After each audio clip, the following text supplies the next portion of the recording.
নমস্কার বন্ধুরা, আমার নাম মৌমিতা। আমি একটি গ্রামের গৃহবধূ। এই যে বাড়িটা দেখছো না, এটা আমাদের বাড়ি। আমরা খুবই মধ্যবিত্ত ফ্যামিলি। মধ্যবিত্ত বলতে এতটাই মধ্যবিত্ত যে একদিন না কাজ করলে আমাদের সংসারই চলে না। আমাদের বাড়িতে 7 জন আছে। 7 জন, আর কাজ করে মাত্র একজন। আমার শ্বশুর, শাশুড়ি, স্বামী, আরেকটি ননদ আর আমার যমজ 2 কন্যা নিয়ে আমার সংসার। আর আমার স্বামী একাই পরিশ্রম করে, একাই কাজ করে। আর এই 7 জনের পেট চালাতে এই এখনকার সমাজে এখনকার জিনিসের যা দাম, সেটা যে কত কষ্টের সেটা একমাত্র যারা সংসার চালায় তারাই বোঝে। সেই জন্য স্বামীর হাতে একটু হাত দেওয়ার জন্য ভাবলাম একটু ইউটিউবে ভিডিও বানাই, যদি কিছু হয়। তাই তোমাদের সঙ্গে গল্প করতে এসেছি। জানি না কতটা কি পারবো, আসলে আমি ফোনে তো অত কিছু বুঝি না, কিন্তু কি করবো বলো, একটু তো স্বামীর উপকার করতেই হয়। স্বামী একা কাজ করে আর পেরে উঠছে না,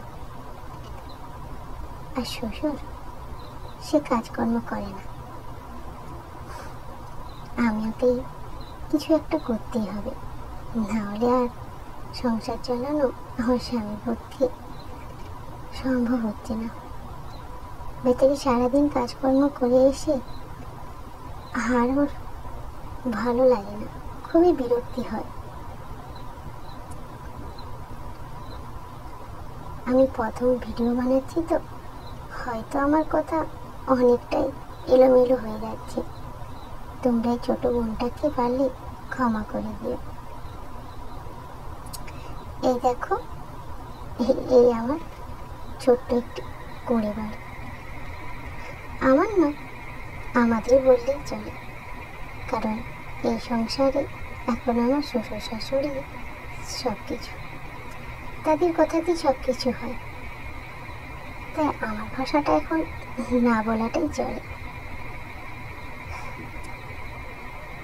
চলো তোমাদেরকে বাড়িটা দেখিয়ে দিই।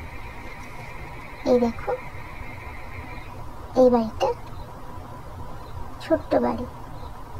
এর ভেতরে একটা বিছানা আছে, তাতেই আমি, আমার স্বামী আর আমার 2 মেয়ে ঘুমো। আর ওর নিচে বিছানা করে আমার ননদ ঘুমো। আর ওর পাশে আরেকটা বারান্দা মতো আছে, সেখানে আমার শ্বশুর শাশুড়ি ঘুমো। খুবই কষ্টভাবেই এই বাড়ির মধ্যে আমাদের দিন কাটাতে হয়। আর ওই যে ওখানে আমার বাসন কোসন রাখা আছে। বন্ধুরা, আজ এইটুকুই থাক, পরে আবার একদিন আবার আসবো। না, একদিন কি বলছি, আমি প্রতিদিনই আসবো। আসলে প্রথম তো, তাই ভিডিও বানাতে একটু অসুবিধা হচ্ছে। দেখবে কয়েকদিন পর আমি ঠিক অন্যান্য ভিডিও যারা বানায় তাদের মতো করার চেষ্টা করব। ঠিক আছে বন্ধুরা, আমার ভিডিও যদি তোমাদের ভালো লাগে আমার সঙ্গে থেকো। এই গরিব সংসারে যদি একটু উপকার হয়, তোমাদের সাহায্য ছাড়া তো সেটা কিছুতেই সম্ভব হবে না। তোমরা আমার পাশে থেকো বন্ধুরা। নমস্কার বন্ধুরা।